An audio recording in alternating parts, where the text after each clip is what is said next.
What's going on, everybody? Welcome back to the Short Sided Golf Show. Today, we're going to take on 5 topics, some current event topics. Again, it's brought to you by PGATourJerseys.com. I'm excited with the Masters coming up. I'm going to be rocking my John Rahm jersey. Maybe get a little DeChambeau jersey. I think Rahmer could win this week. JT, I don't know if JT has a chance. JT always has a chance. So Shilzy rocking his JT jersey. So definitely check those out and get yours. So let's get straight into the topic. Shilzy, first one on the docket, the match 3.0. We got Barkley and Phil versus Steph and Peyton Manning. Steph Curry and Peyton Manning. Charles Barkley and Phil. Phil actually an underdog. What do you think going in? Well, I'm excited for it. I think the first match was kind of just feeling it out with Tiger and Phil at Shadow Creek, and it was kind of boring for the most part. The second match that we saw during COVID in the pouring rain with Brady and Peyton was awesome. The second half of it was actually the best part when they went alternate shot, and you kind of got some strategy into it. So Right. hopefully with this one, they play more of like an alternate shot rather than a better ball. Like I just don't want to see you know, uh, Peyton and Phil's balls be getting used the whole time. I will say, Or Steph. I I will think say Steph's Steph. better than Peyton. I mean, I don't It's know how close. the handicaps shake out. I mean, I know Steph played in a couple Corn Ferry Tour events, so Mhm. Steph's good. The fact that you say that they're the favorites, I could kind of see that. I mean, Charles Barkley's a pretty big liability, so Right, and that's the thing. That's what I want to know is if there's alternate shot, because alternate shot would be brutal. Because Phil would hit a drive, Barkley would duff it. So if there's alternate shot involved, I think Steph and Peyton. Is there something that has to be said where Tiger just isn't good in these events? Like the match was decent. I thought the match too was pretty good, but because of I thought Phil made some memorable moments, even though I mean they're corny moments where he's like, thanking the sponsors and stuff like that. But that's Phil, like he's right. corny, and that's why you love him. And then obviously Peyton and Brady were great. So it's like maybe is Tiger just not the guy for these events? Like I think he has that extra mode where when he's playing golf, he just takes it seriously. He doesn't have that laid back. Let's just have some fun, talk shit about each other. And maybe he does, but I feel like in these matches, Tiger's usually more of the wet blanket, where I think Phil's going to do a good job of being the catalyst of, hey, let's have some fun. Yeah, I think a guy like JT would be perfect. JT would be, and JT was great as the commentator. That was a great poll last match. Like I would love to see Phil Payton go to defend their title against JT Steph. That would be a fun way to do it. To do like title Right. defense, where like They're the they're a team. reigning match champion. And then if any other pro golfer, pro athlete, or anyone wants to take them on, like that would be the next thing. I'm pissed because uh, Phil Payton versus Steph JT would be the ultimate match. That'd be Now I'm so bummed about this match because that would be sick. so good. That would be so sick. And JT's an awesome shit talker. Him and Phil going at it would be great. I got Right. to imagine Steph's a pretty good shit talker as well. Um, just doing what he does and being the best 3-point shooter almost of all time. So And I think we even said this with the last match. It's like you can't rely on golfers to be good shit talkers just because that's not part of the game. Like, yeah, they have fun matches here and there, but like these guys grew up playing in junior tour events. Like football and basketball is completely different. When you're playing, you're shit talking constantly. Where these guys playing like Tiger and Phil when they're playing junior matches and they're growing up, they're not shit talking. So they're not that great at it. And it just feels kind of forced. still genuine. Where like when Brady and Peyton are shit talking, it's like, yeah, these guys have been doing it their entire lives. Right. So I think it's a little to say where it's like I don't know. I don't I think think the Barkley yeah. thing is a total money grab.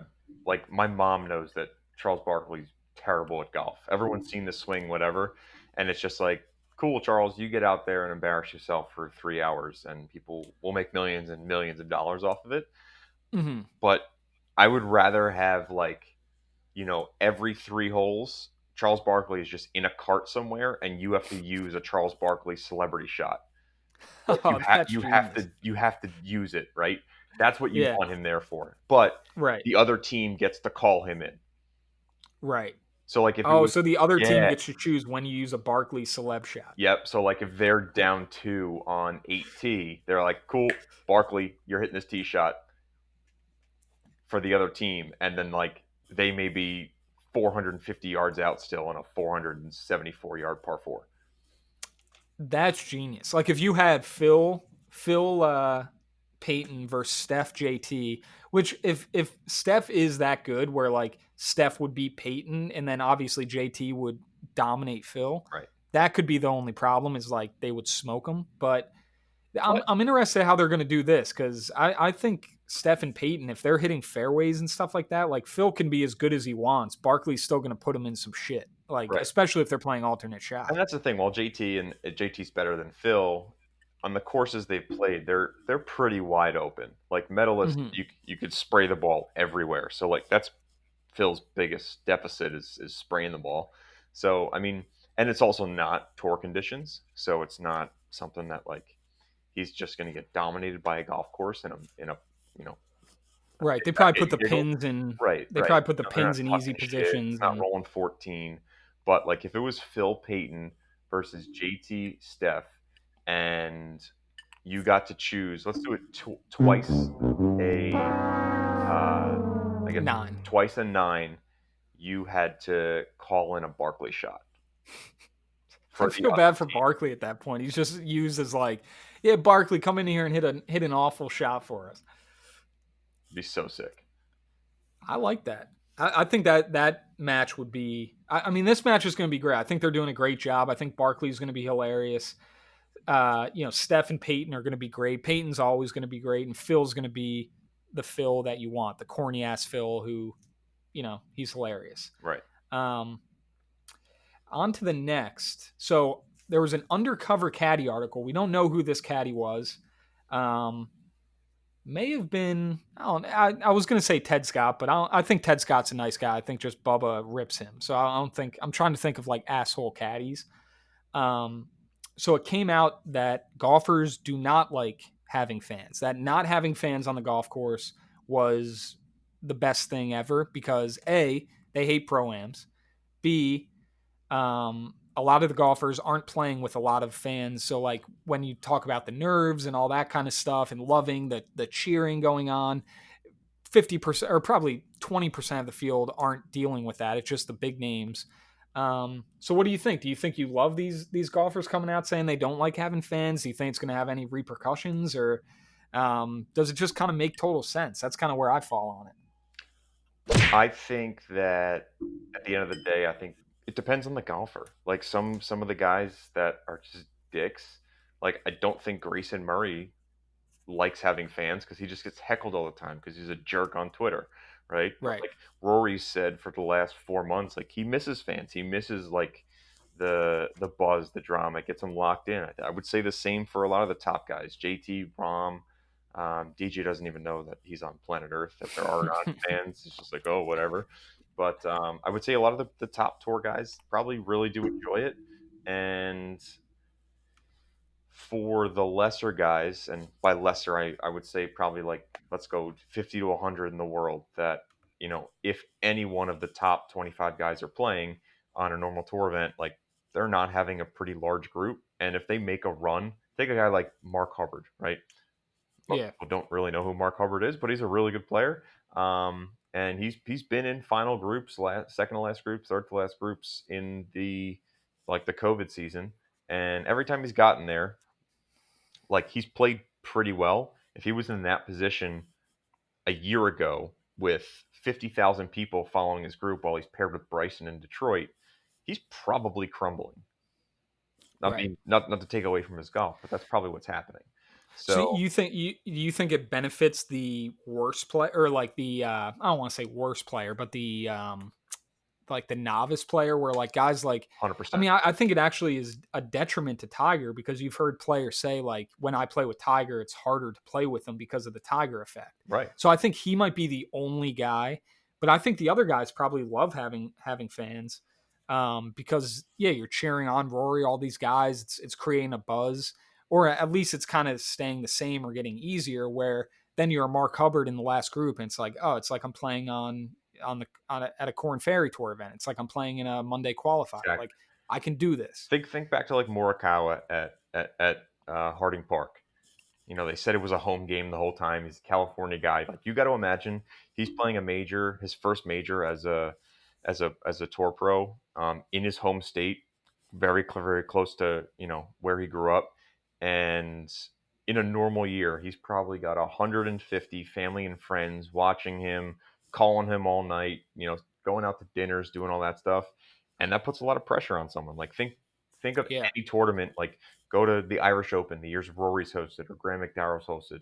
Like those guys don't play well because there's so many other obligations and hosting events and pro-ams and all these other things, and it takes away from the golf. So now Yeah. What was the wasn't Fleetwood one of those guys recently? And that was when I think he shot. at the Open at Carnoustie.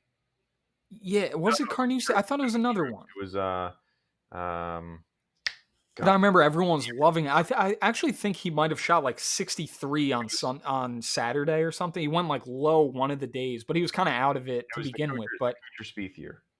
yeah, yeah. And I always agree with that. Whenever you hear someone being like, "This guy's from this area," like this is a home game, it's always like bet against him because he has all these obligations Yep. of family, friends, dinners, all this stuff, the stress of like seeing all your family and friends, going to dinners, going to all these things. It's like, yeah, that just doesn't work. Rory last year at Royal Portrush. Yeah, Portrush, yeah. Like he went OB on the first tee. He was in It's like, shambles. yep, it's done. Yeah. So yeah, I think for the big guys, they miss it. They miss like the drama of it. They're used to it at that point, and they kind of feed off of it. For a guy Yeah. hunting down his first win or his first major or whatever. Excuse me. Yeah, I mean, you think a guy like Michael Thompson hitting those awesome shots down the Right. stretch. It's like that's a lot easier when there aren't fans around. And the PGA Tour has done a good job of keeping the backstops there. I will say props to the PGA Tour for the players probably sending them mass emails being like, "Can you keep the grandstands up so I can blast a 3-wood into the grandstand and not go out of bounds or anything like that?" So they've done a good job of that. So we haven't seen any I mean, I feel like that's a huge advantage pros have. Like you hear pros all the time when they're in the rough, just lash a hybrid, hit it over the green into the grandstand, and get a free drop. Like that's easy. The Fleetwood year was Royal Birkdale, by the way. Birkdale. Yeah. Do you see what he finished at? 2017 Open Championship.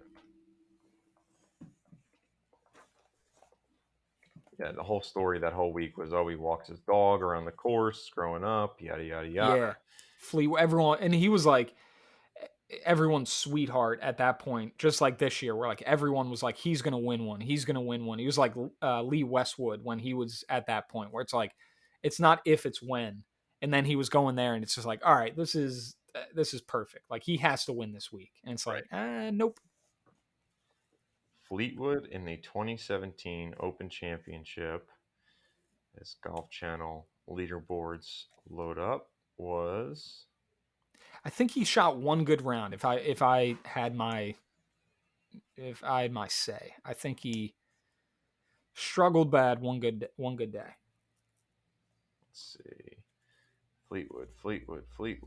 Scrolling. He was T27, 76, 69, 66, 70.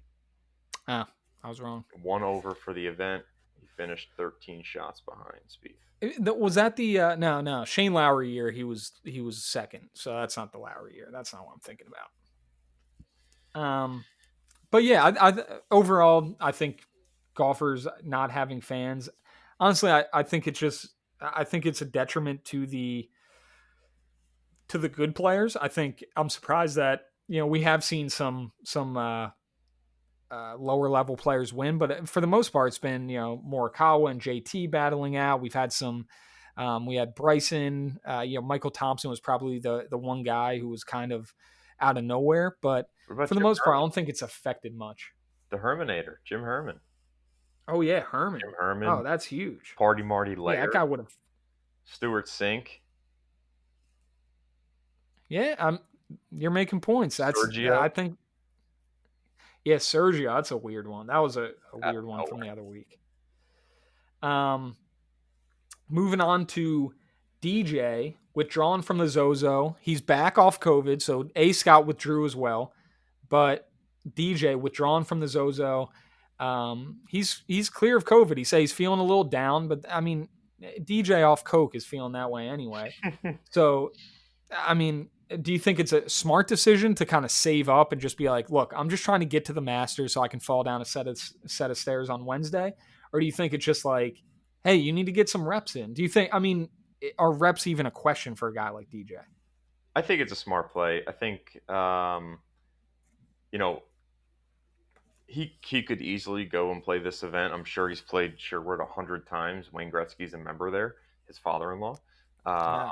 So if Oh, he's I don't think a father. I don't think they're married. future Fun father-in-law, fact. future father, Huh? Future father. future father-in-law, father-in-law adjacent. The longest engagement since Roy and Pam. I think Roy and Pam might be shorter than Paulina and DJ. Actually, No, I mean, coming off COVID, you can't be too careful, I guess. They're obviously in their bubble, but I think the bigger thing, and it's really going to hurt, not only, I mean, this week is the Zozo, but next week's the Bermuda, and then the weekend or that's the Houston Open.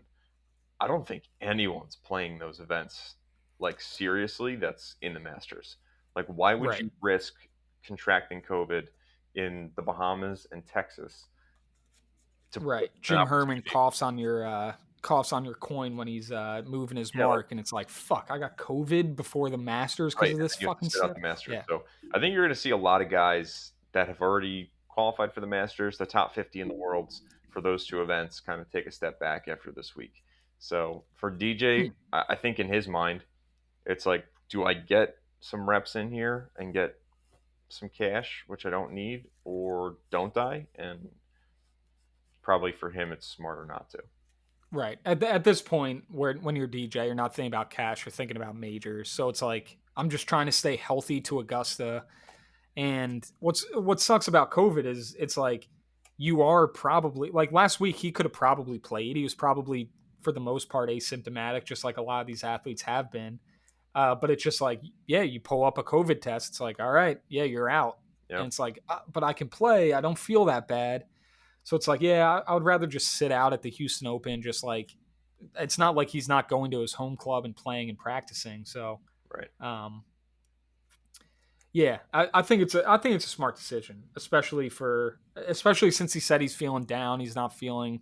Hey, I would like to see DJ feeling down. That would be because if what we see is DJ up, I would love to see DJ down. Down. I don't think the world can handle DJ down. Right. Hmm. I don't know. I think you give him a little. Give him a little nose candy. You send him out on the first tee. Come on, Get out there, Paulina, kid. get him Get out out there. there. Make a couple million. Yeah. You can do it. I mean, come on. That stuff has to have him feeling invincible. Just do a little bit, get out to the first tee, just like college when you're feeling a little hungover. I'm sure he did it 100 times at Coastal. Just, I don't know. But yeah, I agree. I think you're going to see a lot of people pulling out of these last two events because you're just trying to get to Augusta free and clear of COVID tests. And just like, that's all I care about. Yeah, and like when you look at the rest of the schedule, it's Augusta, the RSM, which is usually a very non top 25 event, and then Mayakoba, which again is kind of the same thing. It's got a pretty big purse, but same thing. So for a lot of these guys, it's like get to the Masters, hopefully win, and then shut it down to Hawaii. So Right. Oh, going to make a boring fall season. That's for sure. yep. After the Masters.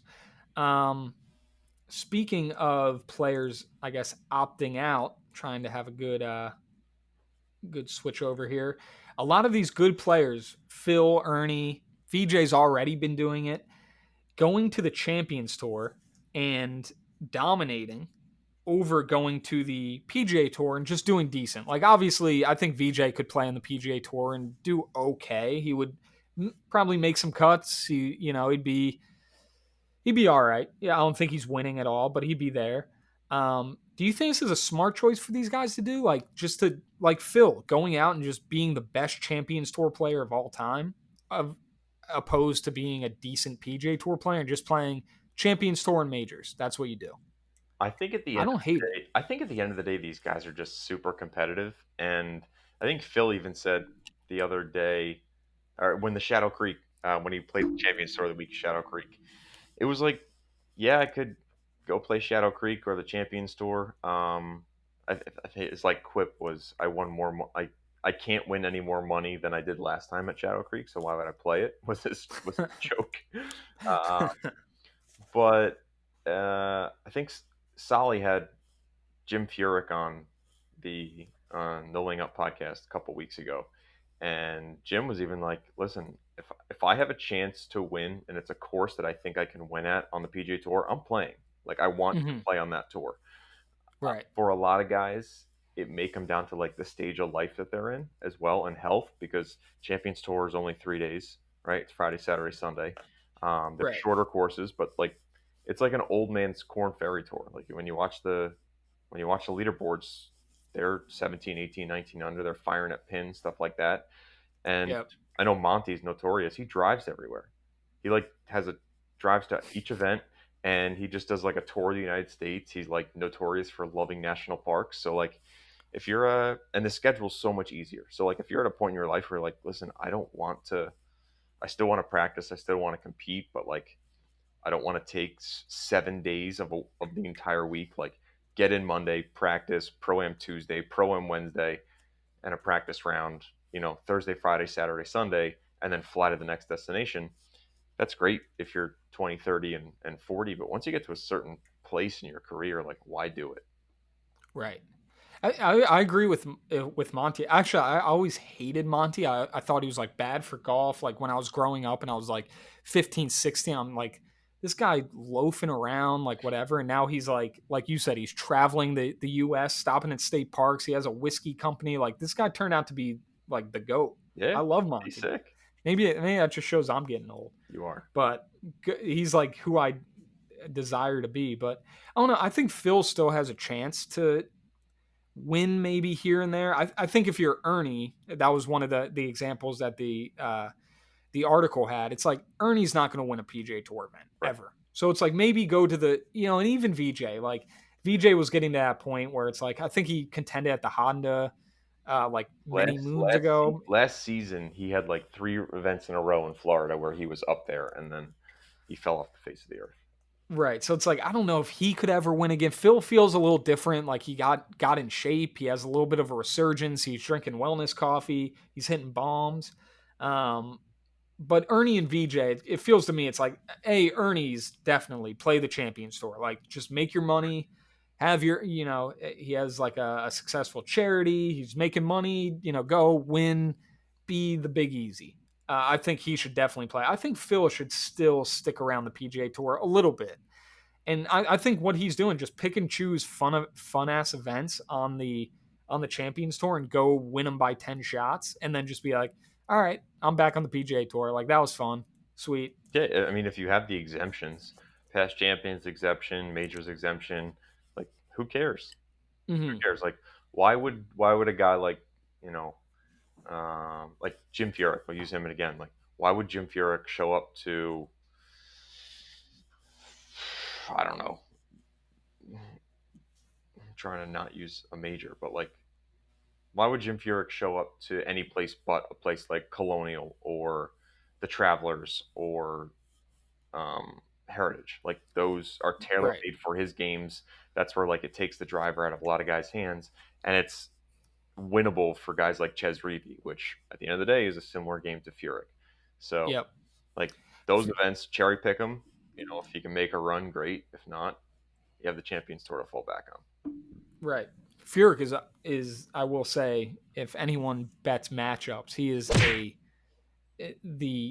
dominant matchup player. Every time I pick a matchup, I'm always like, Jim Furyk can't win this matchup. It's like Jim Furyk versus like Jason Kokrak or something. And you're like, Furyk? No way. This guy's going to shoot 80, and he always wins matchups. Yep. I will say that. If you bet matchups, take Jim Furyk. Um, Tiger on distance. So the last one we have here, um, he was talking at a press conference the other day, said the genie is out of the bag when it comes to distance. So he basically said there's no going back. We hit the ball this far. Maybe there's a way to level it out. Maybe there's a way to you know, make it less relevant, I guess, or whatever it may be. But we can't go back from here. I kind of agree because I think after talking to some people, I think I'm hard on the fact that the agronomy is a big reason these guys hit it so freaking far. And that's just that these fairways are so firm and fast that, Bryson's going to carry it what he carries it, but it's the guys like Matt Kuchar who hit it 320. It's like this guy carries it 275. He carries it like he should, but because the agronomy, because these courses are all about getting as fast and firm as possible, he hits it 325. It's like, yeah, that's a little off. So I think the genie is out of the bag because you're not going to scale back the conditions. I would agree. I mean, the genie's out of the bag. I mean, Tiger kind of took the genie out of the bag in '97, and that's Right. when it happened already, right? So it's the only thing you can do is either change agronomy, which I don't think is going to happen because everyone wants their course to look perfect and play hard, and that's awesome. Right. Or change the ball, which we've talked about at length. Which I would like to see the ball changed with just adding more spin, like a Balata, how that used to be, where it could go the same distance, but when you hit it, if you're going to hit it that far, it should go further offline. If you hit it 325, it should go X amount offline. If you hit it 290, it should go lesser than that, whatever the case may be. And just a ball that spins more, just because it would be more of if you're going to try to get to that point where you hit it, where you fly at 320, 330, yeah, you're going to hit some shots where you're going to hit it off the planet and you could lose a tournament that way. So I think that's the way right now. I think I was listening to some guys the other day talking about hitting three woods like off the tee. And they were like, yeah, more guys hit three woods off the tee. The older guys are better at hitting three woods because that was a time when the driver wasn't the easiest club in the bag to hit. Right. It was And like now you really notorious think about it, the artist. driver is legitimately the easiest club in the bag to hit. Right. It's as long as you hit up on it, it's going pretty straight. You're going to be able to change the weights around. So even if you hit a big slice, even if you hit a big hook, you're going to be able to change the weights where you're going to even it out. It's the easiest club in the bag to hit. So it's like it kind of took three woods out of play where, I mean, the pros still hit three woods here and there, but it's like they probably don't have to. That's more of a distance. Like they're laying up to a distance. It's not Right. because they want to hit the fairway. It's a tight window or something, and you want to decrease the dispersion pattern. You hit a three wood, Right. right? And you're not sacrificing so much to being further away from the green.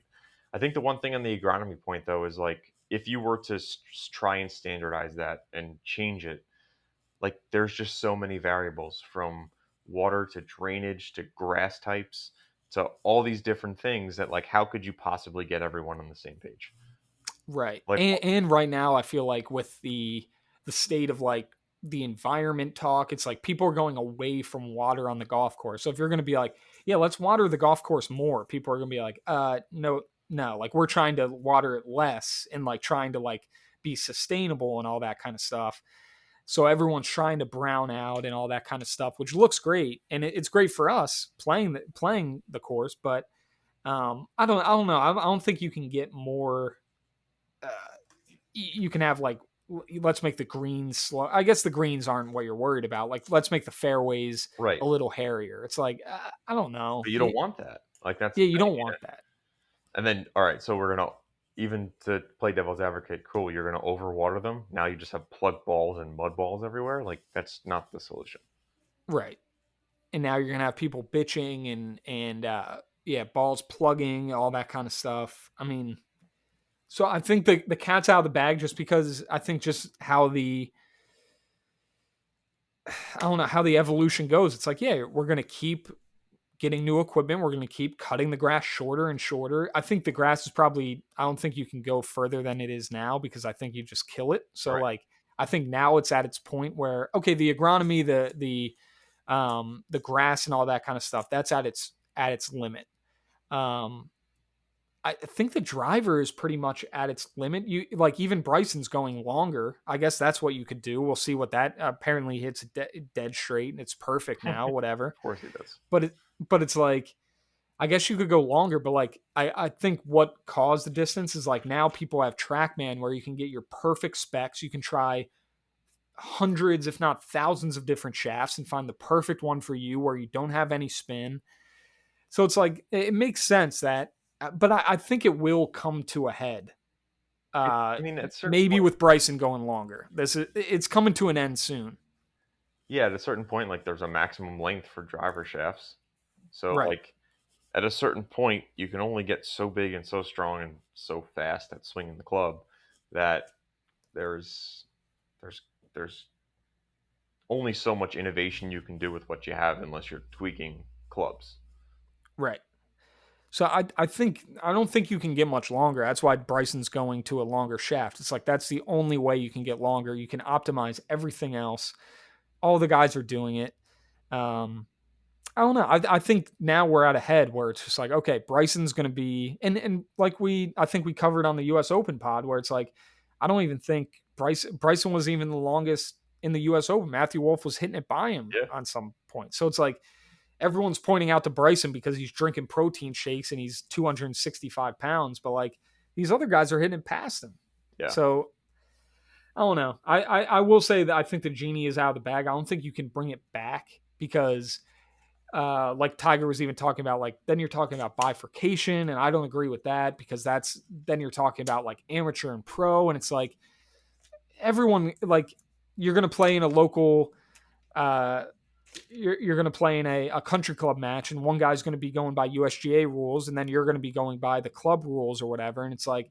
Yeah, I bought this driver, but it's doesn't conform, or it's just like bifurcation's tough yeah, because in golf, it's not like the NFL where you have like the NFL and then you have guys playing flag football on Sunday. It's like in golf, you have guys getting pretty close to the pro level who play at amateur level too. It's like I mean, guys can play in the US Open that you tee it up with on Sunday at your country club. Like that's doable.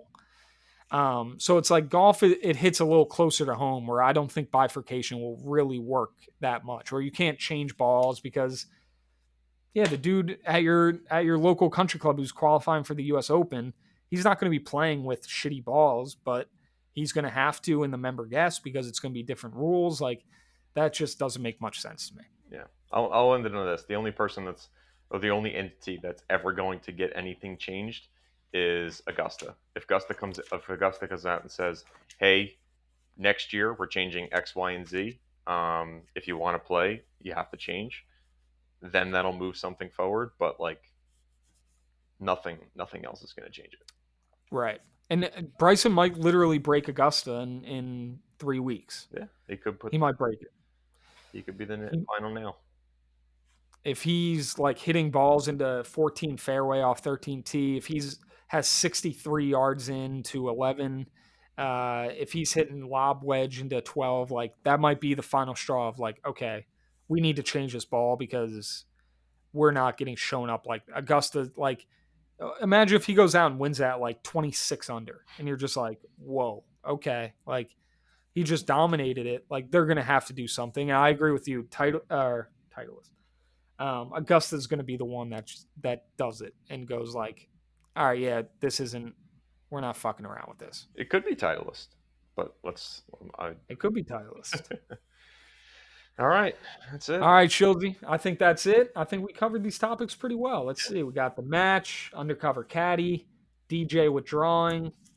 Probably a smart thing. Good players going to Champions Tour and Tiger on distance. So, yeah, I think that covered it. I think next week, coming out with a betting podcast, maybe do something. I think we should do a little travel pod Travel sometime in the pods, future. early master stuff. We'll figure it out. Yeah, we'll figure it out. But thanks for watching, guys. Peace.